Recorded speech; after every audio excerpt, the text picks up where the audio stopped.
Hello everybody, and welcome to Theology 101. Today I'll be answering a subscriber's request. Wrestling Fan gave this request. Would you consider making a video on generational curses, like what is discussed in Deuteronomy 5:9? Alright, Wrestling Fan, your wish is my command. So let's dig a little deeper into the topic of generational curses. Let's first begin by defining generational sins. What are generational sins? A generational sin or curse in the Bible refers to the belief that God's judgment is passed down from one generation to another due to rebellion against God. This belief comes from several Old Testament passages, such as Exodus 34, verse 7. Keeping steadfast love for thousands, forgiving iniquity and transgression and sin, but who will by no means clear the guilty, visiting the iniquities of the fathers on the children and the children's children to the third and the fourth generation. One example of God judging a future generation on account of the sins of a particular person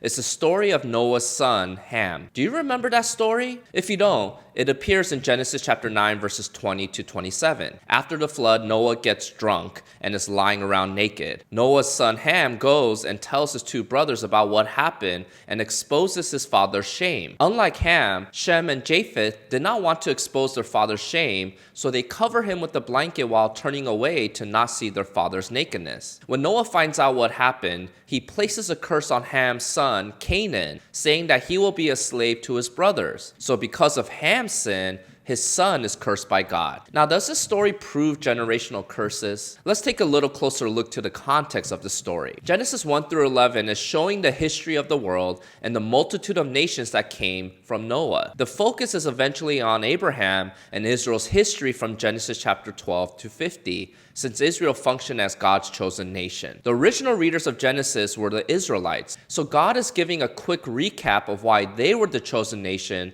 while other nations were not. One of the main enemies of Israel were the Canaanites. In fact, the Canaanites possessed the promised land that God promised to Abraham and his descendants. So the question is this: why will God take away Canaan from the Canaanites and give it to Israel? It is because of what Ham did to Noah. Ham had 4 sons, and their descendants included the Assyrians, Egyptians, Ethiopians, and the Canaanites. The story of Ham, however, shows that God specifically curses Canaan and his descendants, the Canaanites. And we see the fulfillment of Noah's curse on Canaan years later when the Israelites entered the land of Canaan and took their land. So I wouldn't take this story about Noah and Ham as a pattern, but a specific curse God placed on Canaan in order to explain the backdrop for God's future promise of giving the land of Canaan to the Israelites. Well, let's move on to another example of generational curses from the 10 Commandments. You shall not bow down to them or serve them, for I, the Lord your God, am a jealous God, visiting the iniquity of the fathers on the children to the third and the fourth generation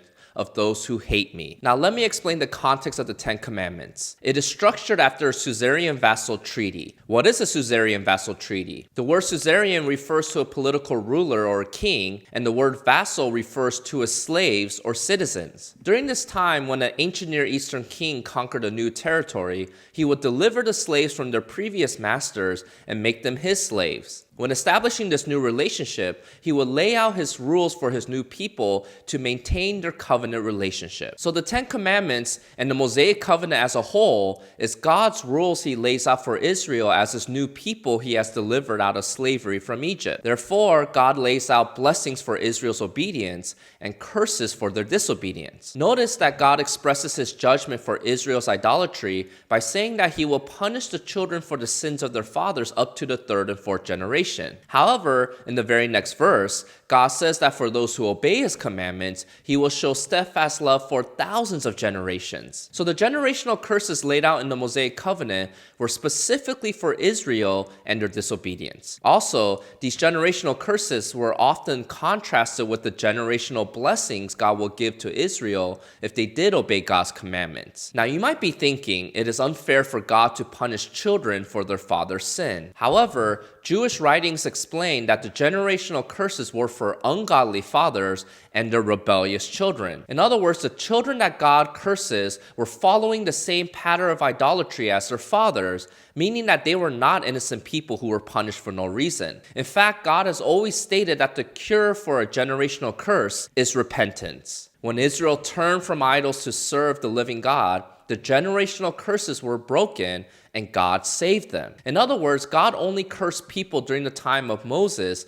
based on their obedience or disobedience to his commandments. The Caesarean vassal treaty between God and Israel continued after Moses under the leadership of Joshua. Blessings as a way of life and curses as a way of death were clearly set before the Israelites. So the generational curses we see in the Old Testament were given in a specific context to a specific people. They were given to Israel, and Israel understood their accountability to the Caesarean vassal treaty God established with them after delivering them out of Egypt. Now, these curses do not apply to Christians because we no longer live under the law, but under grace through the new covenant. Nowhere is there language of generational curses in the New Testament because Christians are no longer accountable to the Mosaic law. However, we do see the effects of sin can be passed down from one generation to the next, even today. For example, if a father is an alcoholic, research indicates that his children are 4 times more likely to become alcoholics. Why is this the case? Part of it is that genetics determine dispositions,